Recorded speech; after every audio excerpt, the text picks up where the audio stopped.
మరి ఫ్రస్ట్రేషన్లో మరి సంబంధం లేని విషయాల్ని ప్రస్తావిస్తూ అసత్య ఆరోపణలు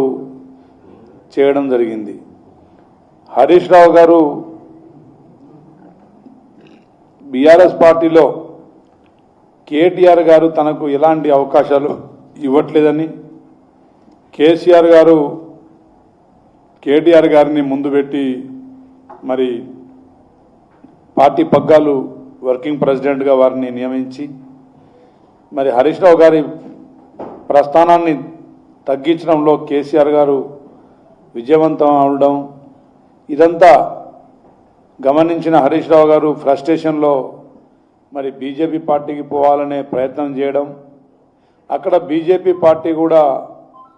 హరీష్ రావు గారికి పెద్దగా ప్రాముఖ్యత ఇవ్వకపోవడం, ఇదంతా జరిగిన తర్వాత హరీష్ రావు గారు మతి తప్పి ఫ్రస్ట్రేషన్లో మాట్లాడుతున్నట్టుగా కనబడతా ఉంది.